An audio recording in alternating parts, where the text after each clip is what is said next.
kembali lagi bersama kami di Suara Rebon. Suara Perubahan. Ya, tadi sudah ada 2 testimoni dari anak muda Gen Z yang kita dengarkan ya soal yang underprivileged dan juga mengenai UMKM. Mas Gredi, silakan tanggapannya. Jadi sebetulnya masalah-masalah yang dihadapi oleh anak muda sekarang itu akarnya ketimpangan sosial. Di mana 10% orang terkaya di Indonesia itu menguasai hampir 60% kekayaan nasional. Nah, ini yang membuat kenapa akhirnya resource itu jadi langka. Nah, kalau resource-nya langka itu kan penguasaan properti, penguasaan lahan, sumber daya alam itu dikuasai oleh segelintir orang yang membuat harga hunian, ya kan, harga biaya hidup, lapangan pekerjaan makin susah, pendidikan makin susah, itu jadi harganya meningkat semua. Sehingga saya meminjam istilah Gus Imin, itu harus diselepet gitu ya, itu harus diselesaikan. Caranya bagaimana? Pertama adalah kita harus merefocusing anggaran lagi, ya kan, melihat kembali, mengevaluasi ulang anggaran-anggaran yang itu tidak sesuai dengan agenda pemerataan, misalnya tadi IKN gitu ya, itu lebih daripada bangun mega proyek besar itu mending dibagi kepada 40 kota sebagaimana kata Gus Imin. Sama yang kedua itu adalah yang terpenting, itu adalah tax the rich sebagaimana kata Gus Imin. Jadi bagaimana orang-orang kaya ini, yang super kaya, yang mereka punya kekayaan sangat luar biasa ini harus dipajaki paling besar, bukan pajak orang-orang bawah. Kenapa? Karena dengan mempajaki orang-orang besar diharapkan nanti ada redistribusi kekayaan yang itu akan mengalir ke bawah, kira-kira gitu.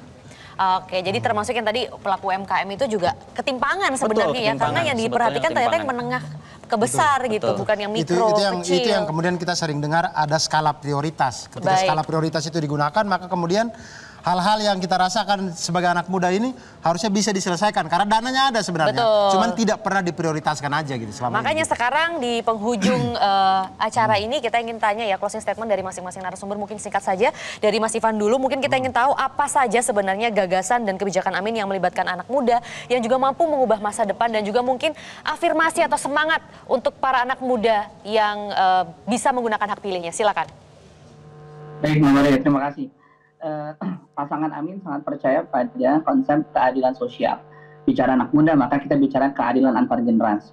Maka gagasan-gagasan yang disiapkan kami untuk anak muda berbicara pada 3 area. Pertama, bagaimana memastikan kehidupan di masa depan berkualitas dan menjadi lebih baik. Maka isu-isu pendidikan dan tenaga kerjaan menjadi fokus yang kita kuatkan. Yang kedua, bagaimana memberikan ruang dan kesempatan yang sama dan setara bagi teman-teman anak muda yang berasal dari manapun. Kita nggak bicara hanya kota, tapi juga berada teman-teman yang ada di desa dan teman-teman di belahan Indonesia lainnya. Yang ketiga, kita bicara bagaimana kemudian juga memastikan partisipasi aktif anak muda tidak hanya sebagai gimmick dan kiasan, tapi mereka berada pada epicentrum perubahan.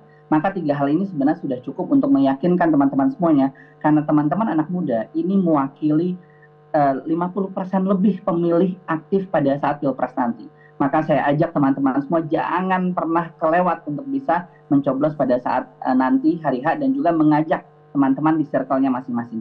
Bang Abdur, Mbak Maria, terima kasih. Baik. Sama-sama Mas Ivan. Terima kasih. Mbak Mili.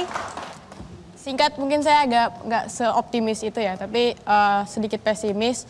Yang penting teman-teman kita semua ingat gitu ya, atas segala informasi yang berada di sekitar kita, jangan sampai kita terpapar hoax gitu ya. Tadi aku mau remind lagi, Amin punya fitnahlagi.com buat ngelihat mana yang fitnah, mana yang sebenarnya benar gitu.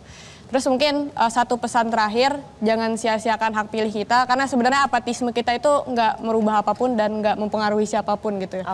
Jangan sampai di akhir nanti kita julid gitu ya, karena misalkan kita FOMO gitu, tidak memilih apa yang seharusnya kita pilih.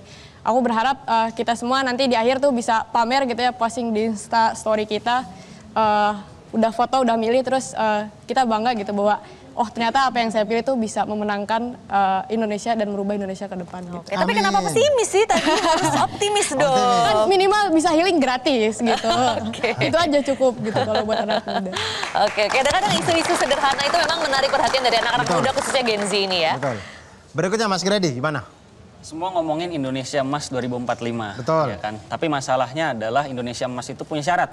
Syaratnya itu adalah kesejahteraan atau kemakmuran itu harus terjamin dulu buat anak muda, baru kemudian anak muda itu berkreativitas. Jadi jangan menuntut anak muda kreatif, produktif tanpa biaya hidup yang paling basic ini, infrastruktur dasar ini terpenuhi. Karena kalau itu tidak terpenuhi, emas itu tidak akan pernah tercapai di 2045. Dan kita tahu hari ini MK sebagai lembaga kehakiman yang sangat tinggi itu dilecehkan, demokrasi kita dihancurkan, ya kan? Kemudian ketidaksetaraan itu di mana-mana dalam segala level, dan saya mengajak teman-teman semua, ini udah saatnya untuk kita berubah dengan cara memilih Amin di pemilu 2024. Ya. Karena pilihannya itu cuman berubah atau punah. Itu kira-kira. Oke, intinya biar nggak ada ordal itu ya, Biar tidak ada menyebalkan ordal. itu ya kalau kata Pak Amin ya. Pak Anies ya. Oke. Mas Farhan, bagaimana Mas Farhan? Oke, hari ini kita melihat ada seorang aktivis muda yang dengan ketulusannya menggagas Indonesia Mengajar. Hari ini kita melihat seorang aktivis muda yang dengan kompetensinya menjadi rektor muda ternama. Dan kita melihat dengan integritasnya menjadi seorang gubernur DKI Jakarta. Dan orang tersebut sekarang menawarkan dirinya menjadi penanggung jawab kesejahteraan rakyat, ingin mengambil seluruh masalah problematika rakyat, dan orang itu bernama Anies Rashid Baswedan dan Muhaimin Iskandar. Dua nama ini yang saya harap ke teman-teman semuanya, untuk teman-teman pilih di 14 Februari 2024 nanti. Dan saya ingin mengajak teman-teman semuanya untuk mengamini gerakan Amin Muda, gerakan yang pro perubahan untuk Indonesia lebih baik, gerakan yang berpihak kepada anak muda, gerakan yang ingin menjadikan Indonesia berkeadilan sosial. Amin Muda, berubah atau punah. Amin Muda, berubah atau punah. Amin Muda, berubah atau punah. Terima kasih. Jelajahi cara baru mendapatkan informasi. Download Metro TV Extend sekarang.